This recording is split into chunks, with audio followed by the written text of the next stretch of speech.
who, together with a number of other young men, planned and plotted, looked for a weapon, surveilled Theo van Gogh, followed him around, got a bicycle, and, set a date that he was going to kill him. But Theo's point was, when we were making the film submission, it is not Holland. In Holland, it doesn't matter what you say. You resolve it through non-violent means. It just wasn't true anymore. Yeah, the world had changed. The world had changed. You are now living comfortably in America. You have a new relationship, Neil Ferguson, and you're obviously very happy. You've talked even about having a child. Do you just sometimes feel, I want this to stop?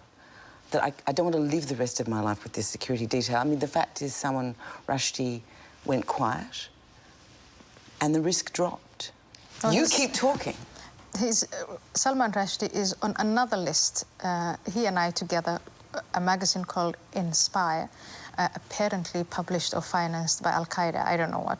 So you've got so many enemies, you don't even count them anymore, no, do you? No, you don't care about that. The thing is, you don't, it's not how it works. It's very clear that the threat is not going to go away because the number of individuals who believe that by killing me or killing Salman Rushdie or committing a terrorist act against any of us, that is going to take them to heaven. That number is there and it's large enough, so the threat will be here for a while.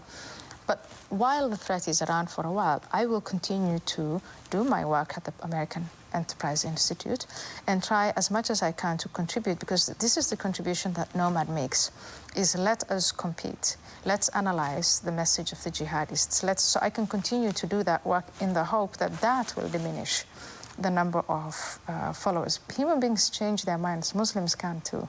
And that's what I'd like to work for. That's a wonderful ambition.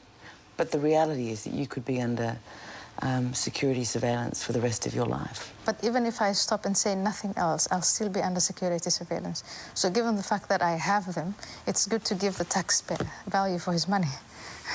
You pitch your books in a very accessible way.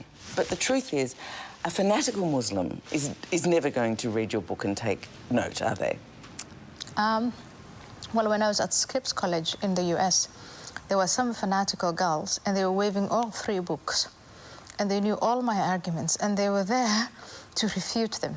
And I thought that that was a very interesting phenomenon. And that was satisfying. I can see. Well, at least you know, okay, they are thinking. It wasn't satisfying to me. In fact, it saddened me that they were in this high-end, quality university, college, whatever it's called, and that they were still very much entranced by the ideas of radical Islam, and that they were girls, and that they were free, and that they were oblivious to the conditions of oppression of their fellow Muslim sisters.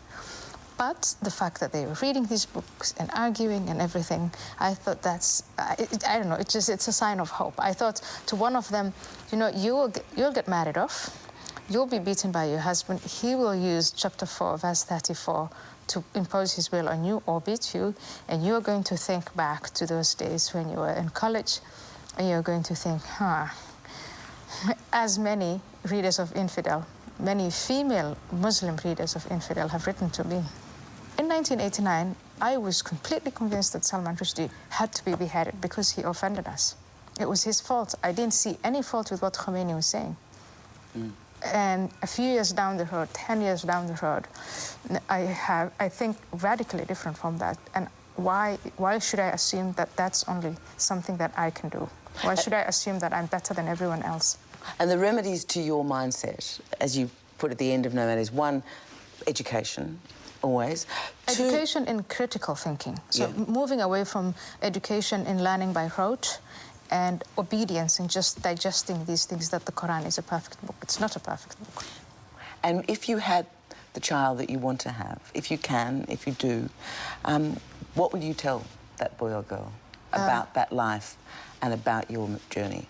That's in the last chapter of Nomad, and I think the most important lesson I would teach would be that of critical thinking. Not to accept authority for the sake of authority. Not to accept ideas and theories just because you're under peer pressure or authority figure tells you that, or because everybody else accepts it. It's the conventional wisdom. But to question and test and look and, you know, and then learn to choose, because that's what's frightening, I think, to most people about freedom, is that you're overwhelmed with choices and people think, oh, I want someone to choose for me. That, I think, in a way, that's why some people are attracted to radical Islam, because all the choices are made for you. So that's what you tell he or she. Choose for yourself. Own your life. Learn to choose. It is a skill. I mean, I would say it's in a free society, it is an indispensable skill. Well, Anne, you have practiced it consistently over your life. Thank you so much for joining us. Thank you very much. Thank you to Ayaan Hirsi Ali. And thank you, too, for joining us tonight. And we will see you the first Tuesday in September for regular book club, and we'll be joined by Val McDermott and Booker Prize-winning DBC Pierre, standing for Dirty But Clean Pierre. And we shall see him then.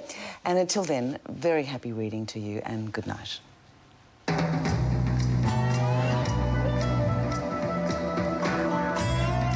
Tomorrow, join Margaret and David for reviews of the latest films and interviews with the filmmakers on At the Movies, tomorrow night at 10 on ABC One.